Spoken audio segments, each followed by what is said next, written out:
వాళ్ళు చెప్పిండ్రే నువ్వు చెప్పరా అదే 4000 పింఛన్ వచ్చినా అదే 4000 పింఛన్ కాదు రగన్న మే నెల 2000 పెన్షన్ ఇచ్చే 2000 మే రాలే జూన్ 2000 రాలే 2 నెలల నుంచి అవ్వాతాతలకు పింఛన్ రాక పరిశాన్ అవుతున్నారు ఇచ్చే ఏమన్నా చూడండి ఉన్న కొండ నాలుగకు మంది వేస్తే ఉన్న నాలుక పోయిందట 4000 వస్తుందని పాపం అవ్వాతాతలు ఆనందపడ్డరు ఎదురు చూసిండ్రు కానీ దురదృష్టం ఏంటంటే ఇప్పటికీ మే నెల జూన్ నెల 2000 పెన్షన్ అవ్వాతాతలకు ఇవ్వలేదు ఇచ్చే 2000 కూడా చక్కగా ఇస్తలేరు వీళ్ళు అడుగుతున్న రగన్న 5 అమలు చేసింది అన్నారు కదా నేను దయచేసి జర్నలిస్ట్ మిత్రులకు జర్నలిస్టుల ద్వారా ప్రజలకు కూడా చెప్పదలుచుకున్నా వాళ్ళు ఇచ్చిన మొదటి హామీ ఏందే మొదటి హామీ 7,500 రూపాయలు రైతు భరోసా ఇస్తామన్నారు వచ్చింది ఎవరికన్నా రాలే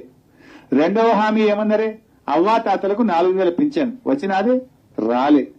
మూడో హామీ ఏంటిదే మహిళలందరికీ 2,500 రూపాయలు ఇస్తామన్నారు వచ్చినాదే రాలే నాలుగో హామీ ఏందే పేదలందరికీ డబుల్ బెడ్రూమ్ ఇల్లు వచ్చినాదే రాలే ఐదోది ఏమన్నారే విద్యార్థులకు విద్యార్థి భరోసా కార్డు ఇస్తాము 5 లక్షలు ఇస్తామన్నారు వచ్చినాదే రాలే ఏమొచ్చినాయి 5 అమలు 5 అమలే కాలే అంటే అధికారంలో ఉన్నామని పదవిలో ఉన్నామని గొంతు పెద్దగా చేసుకొని మాట్లాడినంత మాత్రాన వచ్చిందా రాలేదా ప్రజలకు తెలియదా ఈ రాష్ట్రంలో అక్క జిల్లాలకు 2,500 వచ్చిందా లేదా అక్క జిల్లాలకు తెలియదా అవ్వాతాతలకు 4,000 వచ్చినాయా లేదా తెలియదా ఇలా నువ్వు ఇచ్చిన గ్యాస్ కరెంటు కూడా సగం సగమే కాదే ఈ రాష్ట్రంలో 90 లక్షల మంది తెల్ల రేషన్ కార్డుదారులు ఉన్నారు నువ్వు ఎంతమందికి ఉచిత గ్యాస్ ఇచ్చినవే నువ్వు గ్యాస్ ఎందరికీ సగం మంది కూడా రాలేదు అంటే ఇలా మీరు ప్రజలను తప్పుదో పట్టే ప్రయత్నం చేస్తున్నారు నేను ఇంకా చాలా అంశాలు మాట్లాడాలనుకున్నా కానీ ఇది కొన్ని లక్షల మంది రైతులకు సంబంధించింది కనుక నేను ఇతర అంశాల్లోకి పోవడం లేదు దయచేసి జర్నలిస్టులను కూడా నేను కోరేది ఎంతో ఆశతో ఈ ప్రభుత్వానికి రైతులు ఓట్లేసినారు ఇవాళ వాళ్ళ ఆశలను వమ్ము చేస్తున్నది ఈ ప్రభుత్వం ఇప్పటికే మీరు చూస్తున్నారు రోజు పొద్దున్నే పేపర్ చూడాలంటే బాధ అవుతుంది రైతు ఆత్మహత్య లేని రోజు లేదు మీరు ఏ పేపర్ అని చదవండి ఏదో ఒక చోట ఏదో ఒక పేజీలో ఇవాళ 2 రైతుల ఆత్మహత్య ఇవాళ 1 రైతు ఆత్మహత్య ఇవాళ 3 రైతుల ఆత్మహత్య ప్రతిరోజు రైతు ఆత్మహత్యలు పత్రికల్లో కనపడతా ఉన్నాయి దాదాపు 400 పైచిలకు రైతులు ఆత్మహత్య చేసుకున్నారు గతంలో ఇదే విషయం మాట్లాడితే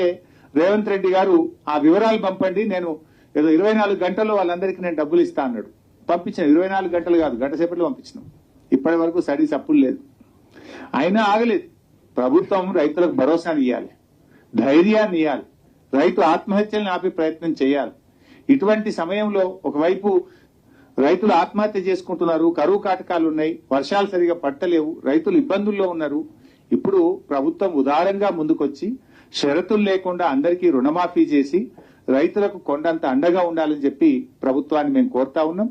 ఒకవేళ ప్రభుత్వం ఈ షరతులను విరమించుకోకపోతే ప్రభుత్వం రైతులందరికీ రుణమాఫీ చేయకపోతే రైతుల పక్షాన